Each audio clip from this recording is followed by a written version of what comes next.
RJ Rohini tax நேயர்களுக்கு வணக்கம். Big Boss season 8 நாள் 37, 38, 39 3 நாள் ரிவ்யூ சேர்த்து மொத்தமா பார்க்க போறேன். எஸ், கொஞ்சம் கங்குவா ரிலீஸ்ல லைட்டா பிஸி ஆயிட்டதுனால 3 நாள் ரிவ்யூவே மொத்தமா கொடுக்க வேண்டிய சூழலுக்கு தள்ளப்பட்டேன். ஆனா உலகத்திலே என்ன மாதிரி பாவப்பட்டவங்க யாரா இருக்காங்களா அப்படின்னு நீங்க கேட்டீங்கன்னா, இப்போதைக்கு நான் மட்டும் தான் சொல்லுவேன். ஏன்னா நேத்து போய் காலையில 9 மணிக்கெல்லாம் கங்குவா ஷோவை பார்த்து முடிச்சுட்டு 2-3 நாளே கொஞ்சம் வேற வேலைகள் இருந்ததுனால 2 நாள் பிக் பாஸை சேர்த்து பார்த்தேன். கங்குவா பார்த்து முடிச்சுட்டு அதோட ரிவ்யூவை கொடுத்துட்டு அதுக்கப்புறம் பிக் பாஸ் 38 39 நாள் பார்த்துட்டு இன்னைக்கு இவ்வளவு மனதைரியத்தோட ரிவ்யூ பண்ற என்ன நீங்க பாராட்டலாமே ஃப்ரெண்ட்ஸ்.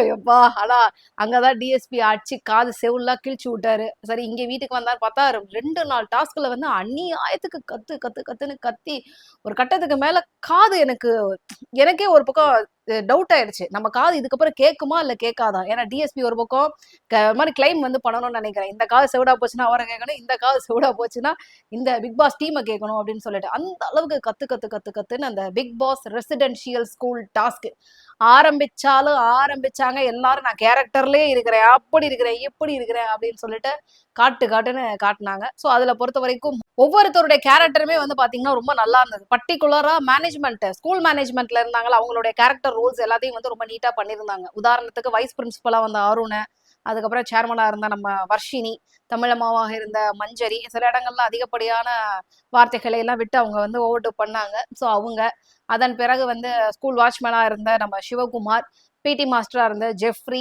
ஸோ இந்த மாதிரியான எல்லா கேரக்டர்ஸுமே பாத்தீங்கன்னா அவங்களோட ரோல்ஸை ஒரு பக்கம் நீச்சா பண்ண ஆரம்பிச்சாங்க. ஸ்டூடெண்ட்ஸ்ல எல்லாருமே கேரக்டர் ரோல்ஸை பிளே பண்ணாலும் சில பேருக்கு சர்ச்சைக்குரிய கதாபாத்திரங்கள் கொடுத்தாங்க. உதாரணத்துக்கு ராணவ் அண்ட் சத்யாவுடைய கேரக்டர்ஸ் எல்லாமே பாத்தீங்கன்னா எப்ப பார்த்தாலும் திமிர் பிடிச்சவனாவே இருக்கிறது, பிளஸ் கொஞ்சம் ஒரு மாதிரியான கேரக்டர்ஸ்னால அதுல அவங்க ஒரு மாதிரி பிளே பண்ண ஆரம்பிச்சது ஒரு கட்டத்திற்கு மேலாக கட்டும் சண்டையை ஏற்படுத்தக்கூடிய ஒரு சூழலுக்கு தள்ளப்பட்டு விட்டது. 2 எபிசோட்ல ராணவ் நான் யாருங்கிறத காட்டுறேன், என்னை யாருமே தெரியல, என் பேர் கூட தெரியல, அது தப்பு தப்பா தான் சொன்னேன், ரயன் தானே சொன்னேன், இரு நான் என் பேர் என்ன, நான் யாருங்கிறத காமிக்கிறேன்னு சொல்லிட்டு கொஞ்சம் அதிகப்படியாவே தன்னை தெரிவிச்சுக்கிறதுக்காக, தெரியப்படுத்திக்கிறதுக்காக சில பல விஷயங்கள்லாம் பண்ணார். ஸோ ஒட்டு மொத்தமா அந்த பிபி ரெசிடென்ஷியல் டாஸ்க் 39வது நாள்ல முடிச்சுவங்கப்பா போதும்பா அப்படின்னு முடிச்சு விட்டாங்க. ஸோ ஒவ்வொருத்தரோட பர்ஃபார்மன்ஸ் வைஸ் ரேங்கிங் கொடுத்தாங்க. ஃபர்ஸ்ட் 3ல யாரு கோல்டு மெடல், அப்புறம் சில்வர் மெடல், பிரான்ஸ் மெடல் அப்படின்னு சொல்லிட்டு ஃபர்ஸ்ட் முத்துக்குமரன், 2வது சச்சனா, 3வது ரயன். ஸோ இவங்க 3 பேருக்கும் பெஸ்ட் ஸ்டூடெண்ட்ஸ் அப்படின்னு சொல்லிட்டு மேனேஜ்மெண்ட் முடிவு பண்ணி கொடுத்தாங்க. ஒஸ்ட் ஸ்டூடெண்ட்ஸ்ல லாஸ்ட்ல ரியா, சத்யா, ராணவ் இவங்க 3 பேரும் வந்தாங்க. ஸோ இந்த மாதிரியான விஷயங்கள் நடந்தது. கமிங் டு டாஸ்க், இந்த டாஸ்கை பொறுத்த வரைக்கும் ஒவ்வொருத்தரும் ஒவ்வொரு விதமா அவங்களுடைய கேரக்டரை கேட்ச் பண்ணி விளையாட ஆரம்பிச்சதுல நான் ரொம்ப அனலைஸ் பண்ணி பார்த்த வரைக்கும் ஒவ்வொருத்தருக்கும் ஒவ்வொருத்தரும் மேல இருக்கக்கூடிய பர்சனல் வன்மம், அதாவது என்னோட டார்கெட் நீ, உன்னோட டார்கெட் நான் இருக்கலாம், ஆனா நம்ம 2 பேருமே பேசி தீர்த்துக்கலாம், அதுக்கு இந்த டாஸ்க் யூஸ் பண்ணிக்கலாம் அப்படிங்கிற மாதிரி தான் பிளே பண்ணாங்க. அதுல பார்த்தது விஷாலுடைய ஃபுல் டார்கெட் சௌந்தர்யாவுக்கு பாத்தீங்கன்னா விஷால் நிறைய பேர் டார்கெட் பண்ணி தான் அவங்களும் பண்றாங்க. இதுல ரொம்ப ரொம்ப ஓப்பனா அடிச்சுக்கிட்டது யாரு அப்படின்னு பாத்தீங்கன்னா நம்ம தீபக்கும் மாரல் சயின்ஸ் டீச்சர் ஜாக்லினும் ஓப்பனாவே அடிச்சுக்கிட்டாங்க. ஏன்னா மாரல் ஒவ்வொருத்தருடைய பெர்ஸ்பெக்டிவ்ல அவங்களுடைய ஸ்டோரியை நரேட் பண்ணுங்கன்னு சொன்னப்போ ஒரு குரங்கு கதையை சொல்லி தீபக்கு ஒரு விஷயத்த சொல்லி மாத்திக்க சொன்னாங்க. அந்த குரங்கு கதை பிக் பாஸ்ல ஸ்கிரிப்ட்ல கொடுத்தாங்களா இல்ல ஜாக்லினே எடுத்து போட்டாங்களா அப்படிங்கிறது தெரியல. பட் அது பச்சை வன்மம், அந்நியாயத்துக்கு தீபக் மேல அந்த வன்மத்தை கொட்டின மாதிரி இருந்தது. தீபக்கும் அந்த இடத்துல சும்மாவே சூடாயிருவாரு. ஸோ இந்த கதையை கொட்டினதுக்கு அப்புறம் அவரும் பயங்கரமா சூடாகி கம்ப்ளைண்ட் பண்ணி அப்படி இப்படி சில விஷயங்கள் நடந்தது. இந்த ஓவரால் டாஸ்க்ல அநியாயத்துக்கு பாத்ரூம், அதாவது ட்ரெஸ் மாத்திர ட்ரெஸ்ஸிங் ரூம் நினைக்கிறேன், அங்க போய் குமுறி அழுதது யாருன்னு பாத்தீங்கன்னா ஜாக்லின் தான். ஜாக்லினை பொறுத்த வரைக்கும் நான் ஒரே ஒரு விஷயம் மட்டும் சொல்லணும் அப்படின்னு நினைக்கிறேன். அதாவது நான் அந்த இடத்துல இல்ல, எனக்கு அங்க என்ன நடக்குதுங்கிறத தெரிய முடியாது. ஜஸ்ட் நான் டிவியில பார்த்துட்டு அதுக்கப்புறம் அதை ரிவ்யூ தான் பண்றோம். ஏன்னா அவங்களுடைய சுச்சுவேஷன்ல இருந்தா மட்டும்தான் அந்த சூழல் எப்படிங்கிறத புரிஞ்சுக்க முடியும். பட் ஜாக்லினை பொறுத்த வரைக்கும் ஒரு விஷயம் மட்டும் சொல்லணும் அப்படின்னு தோணுது. ஏன்னா இது நான் மட்டும் சொல்லல, நிறைய பேர் என்ன மாதிரி பாக்குற நிறைய பேர் சொல்றாங்க, உங்களை ஒருத்தர் ஒரு விஷயத்துல சொல்லி அது உங்களுக்கு காயமாச்சுன்னா அத நீங்க மத்தவங்களுக்கு பண்ணாதீங்க. ஏன்னா உங்களை பண்றப்ப நீங்க அழுவுறீங்க, குமுறுறீங்க, கதறீங்க. அதே நீங்க மத்தவங்களுக்கு பண்ணிட்டீங்க அப்படின்னா அதை ரொம்ப ஸ்போர்ட்டிவா எடுத்துக்கணும் அப்படிங்கிற மாதிரி நினைக்கிறீங்க. ஏன்னா நீங்களே நிறைய இடங்கள்ல வாய் விட்டுருக்கீங்க, அப்புறம் ஒரே வார்த்தை சொல்லிட்டு சாரி அப்படிங்கிறீங்க. அப்ப சொன்ன வார்த்தையை நீங்க என்ன பண்ணுவீங்க? விட்ட வார்த்தை வார்த்தை விட்டது தானே. அதனால நீங்க உங்களுக்கு ஒரு விஷயம் ஹர்ட் ஆகுதுன்னா அதை மத்தவங்களுக்கு செய்யாம இருங்க அப்படிங்கறத நான் சொல்ல வரேன். எனக்கு இந்த இதுல வந்து பிக் பாஸ் தரப்புலயோ இல்ல மக்கள் தரப்புலயோ வந்து ஒருத்தவங்க வந்து இதை ரிவ்யூ பண்ணி நாங்க வந்து ரேங்கிங் கொடுக்கலாம் இந்த டாஸ்கை பொறுத்த வரைக்கும் ரெசிடென்ஷியல் ஸ்கூல்ல யார் யார் பெஸ்டா பண்ணாங்கிற மாதிரி ரேங்கிங் கொடுக்கலாம்னா ஜாக்லினை தான் வந்து ஒஸ்ட்ல வந்து ஃபர்ஸ்ட் ஒன்னா வைக்கலாம். ஏன்னா மாரல் சயின்ஸ் டீச்சர் அப்படிங்கிற அந்த பொசிஷனை வந்து அதிகார துஷ்பிரயோகம் பண்ணிருக்கிறாங்க அப்படிங்கிற மாதிரி தான் சொல்லுவேன். ஏன்னா வன்மத்தை குட்டுறதுக்கான இடமா பாத்துட்டாங்க. அதே மாதிரி இந்த ஸ்டூடெண்ட் சைட்ல வந்து டாஸ்க்ல வந்து நிறைய பேர் நிறைய விஷயங்கள் பண்ணாலும் தீபக் அவர்களுடைய கோபம் அவரை வந்து மீண்டும் மீண்டும் ஒரு சூழலுக்கு வந்து தள்ளிக்கிட்டே இருக்கு. நிறைய இடங்கள்ல ஓப்பனிங்ல இருந்தே கோவப்படுறதுங்கிறத இன்ன வரைக்கும் பண்ணிக்கிட்டே இருக்கிறாரு. தீபக் நல்லா படிச்சவர் தான். அவருக்கு நிறைய விஷயங்களை பெர்ஃபெக்ஷன் அப்படிங்கறத எதிர்பார்க்கிறவர் தான். இப்போ உதாரணத்துக்கு சில பேர் வீட்டுல இருப்பாங்க, ஏன் சில பேர் நானே சொல்றேன், எனக்கு வந்து ஒரு பொருளை இப்ப எடுத்தாங்க அப்படின்னா சப்போஸ் அந்த பொருளை எடுத்து யூஸ் பண்ணதுக்கு அப்புறம் திரும்பி அதை அதே இடத்துல வைக்கணும், இல்லைன்னா எனக்கு ரொம்ப கோவம் வரும். வீட்டுல வந்து பசங்களையும் சரி ஹஸ்பண்டையும் சரி அந்த ஒரு விஷயத்துக்காக வந்து கண்டமேனிக்கு நான் திட்டுவேன். கண்டமேனினா கோவப்பட்டு திட்டுவேன் நான், சரிங்களா? அப்ப இது வந்து பெர்ஃபெக்ஷனிசம் ஒரு விதமான ஒரு இதுதான். இது ஒரு மாதிரி மனநோயின்னு கூட சொல்லலாம். ஆனா இது ஒரு நிறைய பேர் எதிர்பார்க்கிறதுங்க, சரிங்களா? அதே மாதிரிதான் பெர்ஃபெக்ஷன் டு த கோர் அப்படிங்கிற மாதிரிதான் தீபக் இருக்காரு. அது உங்களுடைய சொந்த வீட்டுல நீங்க வச்சுக்கலாம். பொது இடங்கள்ல வந்து ஒரு நிகழ்ச்சிக்கு வந்திருக்கிறப்ப பல விஷயங்களை வந்து நீங்க மனசுல வச்சுக்கணும், அட்ஜஸ்ட் பண்ணிக்கணும், சூழலை வந்து புரிஞ்சுக்கணும். இந்த மாதிரியான பல விஷயங்கள் இருக்கு. அங்க வந்து நீங்க உங்க வீட்டுல இருக்கக்கூடிய எல்லாரையும் வந்து நீங்க எப்படி வந்து நீங்க ஒரு ஏஜ்டு பர்சன் தான், உங்களுடைய லுக் வைஸ் நான் வந்து அது வேற. ஆனா அதுக்காக நீங்க கண்ட்ரோல் பண்ற தோணியில வந்து எல்லாத்தையும் அதிகாரம் பண்றதுக்கு அப்படிங்கறத நீங்க கொஞ்சம் கண்ட்ரோல் பண்ணிக்கணும் அப்படிங்கறத நாங்க நிறைய பேர் வந்து சொல்ல வரோம். ஏன்னா நிறைய இடங்கள்ல வந்து தட்டை அப்படி பண்ணிட்டாங்க, நான் லூஸுங்கிறது, திட்டுறது, இந்த மாதிரியான பல விஷயங்கள் உங்களை வந்து உங்களுக்குன்னு இருக்கக்கூடிய ஒரு பெரிய கிரெடிட்டையும் சரி உங்களுக்கு இருக்க ஃபேன் பேஸையும் வந்து அப்படியே இழந்துகிட்டே வரீங்க தீபக் அப்படிங்கறத ஞாபகம் வச்சுக்கோங்க. ஸோ அந்த ஒரு விஷயத்தையும் இந்த இடத்துல நான் சொல்ல வந்தேன். அதன் பிறகு இந்த ஸ்டூடெண்ட்ஸா வந்ததுல நிறைய பேர் வந்து ரியா வந்து எங்க பார்த்தாலும் டென்ஷன் ஆனாங்க. ஏதாவது அவங்கள பத்தி சொன்னோடனே முகம் அப்படியே சுருத்து சுருத்து போயிடுதுங்க.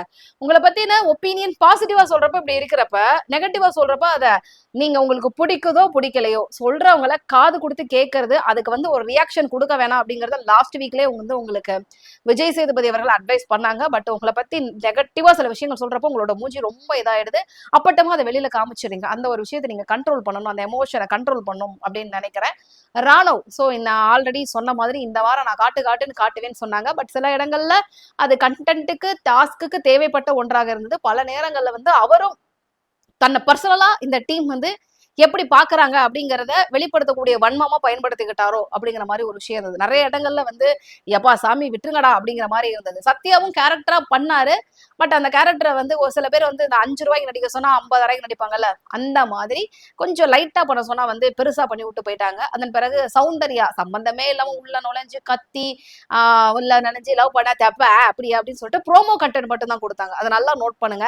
சௌந்தர்யா அந்த வீக் எபிசோட் ஃபுல்லாவே ரெசிடென்ஷியல் ஸ்கூலோடைய அந்த டாஸ்க் முழுக்க ப்ரோமோல எங்கெங்க கண்டென்ட் தேவைப்பட்டதோ அதை மட்டும் கொடுத்துட்டு மற்ற இடங்கள்லாம் சைலண்டா இருந்துட்டு அவங்களுடைய விஷயத்த வந்து பண்ணிட்டு போயிட்டாங்க. தமிழ் டீச்சர் கொஞ்சம் வந்து நிறைய இடங்கள்ல அவங்களுடைய ஆளுமையை வந்து அதிகமா பதிவு பண்ணாங்க. அது சில இடங்கள்ல ஓகே, சில இடங்கள்ல ஐயோ அப்படிங்கிற மாதிரி இருந்தது.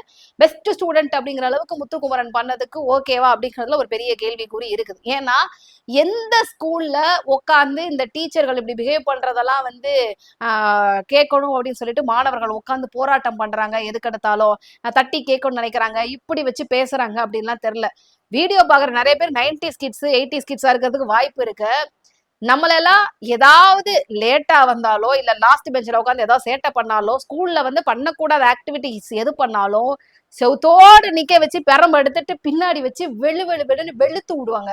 ஸோ அதெல்லாமே வந்து கண்ணு முன்னாடி நம்ம எல்லாருக்குமே வந்து போகும். பட் இவங்களை பொறுத்த வரைக்கும் 2K கிட்ஸா இருந்தாலும் சரிங்க, இப்ப கூட சில ஸ்கூல்ல வந்து பாத்தீங்கன்னா நம்ம அளவுக்கு அடியெல்லாம் கொடுக்கறது கிடையாது. ஆனா அதை குறைச்சிட்டு அதட்டுறதுக்கும் சரி, ஏதாவது ஒரு நாள் சரி ஒரு 10 நாள் இப்படி வைக்கிறதுக்கும் சரி, நிறைய இடங்கள்ல அந்த கண்டிப்பான மேனேஜ்மெண்ட்டும் சரி ஆசிரியர்களும் இருக்கத்தான் செய்யறாங்க. இல்லைன்னா அந்த பசங்களை மேய்க்க முடியாது, அப்படி ஒரு சூழல் போய்கிட்டு இருக்குது, சரிங்களா? அப்படி இருக்கிறப்ப இவ்வளவு தூரம் இந்த ஸ்டாஃப்ஸ் மேனேஜ்மெண்ட்டை எகுத்து கேட்கறது, எல்லா விஷயங்களையும் பண்றது அப்படிங்கறதெல்லாம் வந்து ரொம்ப ரொம்ப ஜாஸ்தியா இருந்தது.